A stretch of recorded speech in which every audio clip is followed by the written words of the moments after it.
Hi viewers, India's largest digital media network Suman టీవీకి స్వాగతం. ప్రస్తుతం మనతో ఉన్నారు chartered wealth manager and wealth coach Rama Rajesh గారు.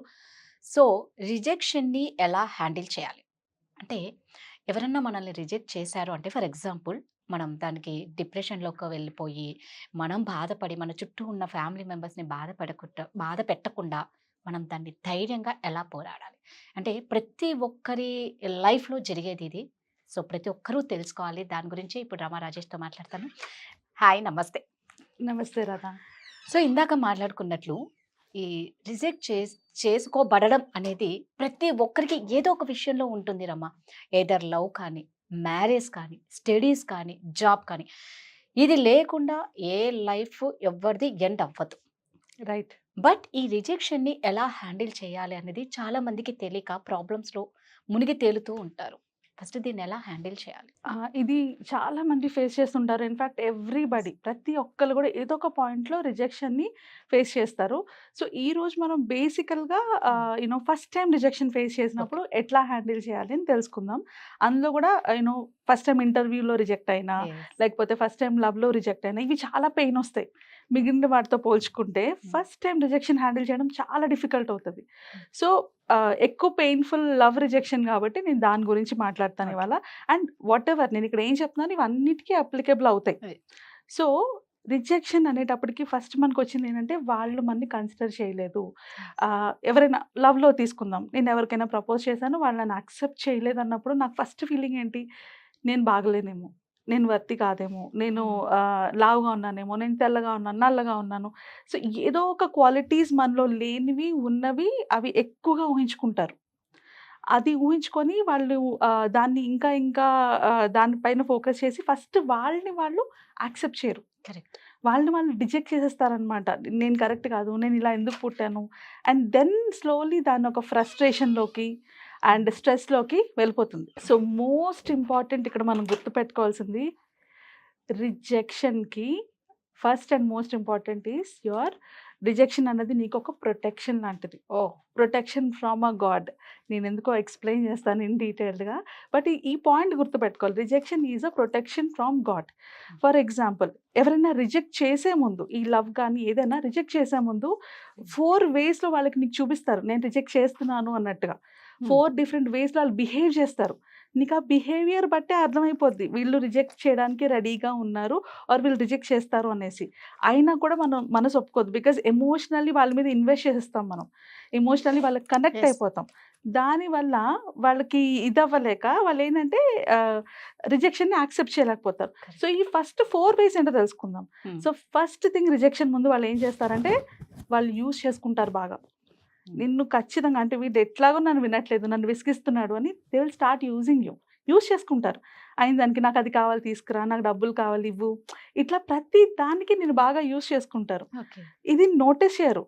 వీళ్ళేమనుకుంటారు లవ్ చేస్తున్నారు అనుకుంటారు. వాళ్ళేం చేస్తున్నారు? నేను యూజ్ చేసుకుంటున్నారు. ఆ డిఫరెన్స్ తెలుసుకోలేరు. సెకండ్ థింగ్, ఇన్సల్ట్ చేస్తారు.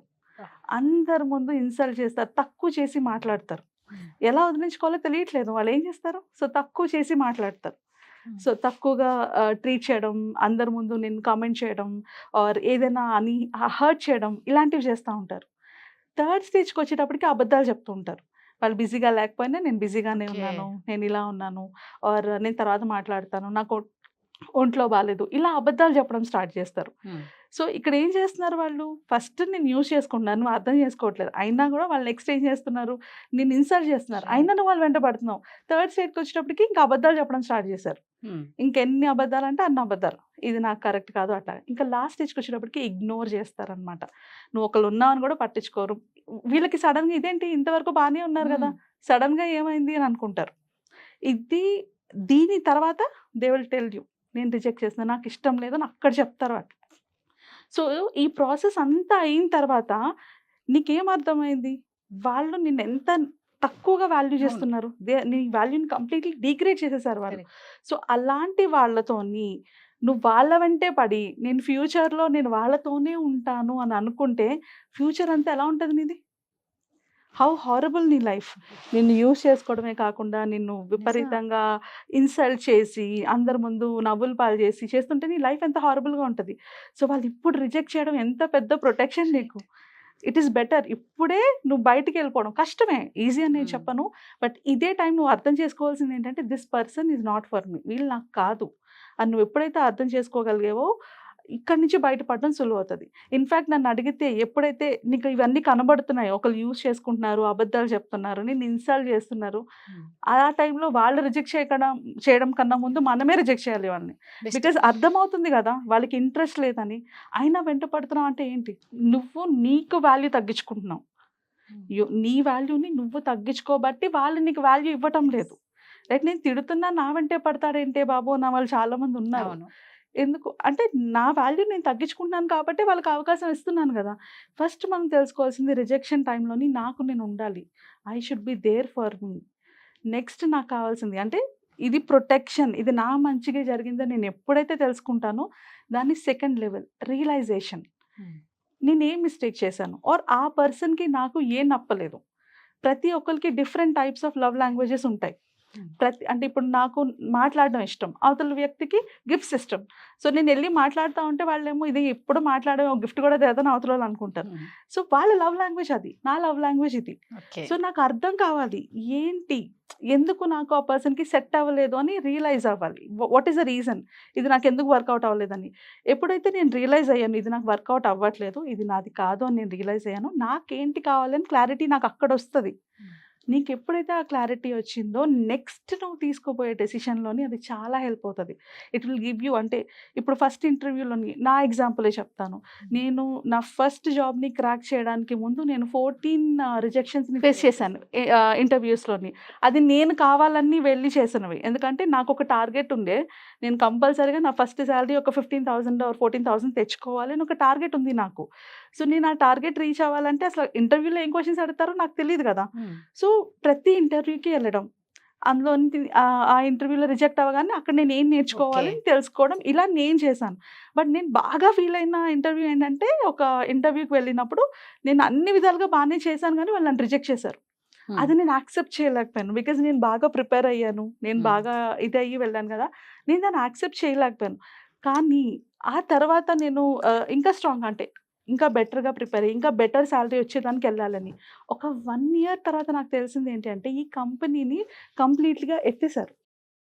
సత్యం కంప్యూటర్స్ ఆ ఇంటర్వ్యూకి నేను వెళ్ళినప్పుడు ఇది జరిగింది. సో నాకు ఆ టైంలో చాలా పెయిన్ఫుల్ అది ఒక రిజెక్షన్ రావడం. కానీ ఫ్యూచర్లో చూసుకుంటే అది నాకు ఒక ప్రొటెక్షనే కదా. ఆ పర్టికులర్ కంపెనీలో నేను ఉంటే నా జాబ్ పోయిండేదేమో, లేకపోతే నాకు శాలరీ తగ్గిపోయేదేమో, ఇంకేమైనా ఆప్షన్స్ అయ్యేవి కదా. సో నన్ను అక్కడి నుంచి నేను ప్రొటెక్ట్ అయ్యాను కాబట్టే కదా నేను వేరే కంపెనీకి వెళ్ళగలిగాను. సిమిలర్లీ మ్యారేజ్ విషయంలో కూడా నాకు ఇదే జరిగింది. నాకు ఆల్మోస్ట్ ఒక 15 to 18 రిజెక్షన్స్ అనమాట. అంటే నేను రిజెక్ట్ చేసిన కొన్ని, నన్ను రిజెక్ట్ చేసిన కొన్ని. బట్ వీటన్నిటిలోంచి నేను తెలుసుకున్నది ఏంటి అంటే, నాకు ఎలాంటి హస్బెండ్ కావాలి, ఆ క్లారిటీ నాకు ఆ రిజెక్షన్స్ నుంచి వచ్చాయి.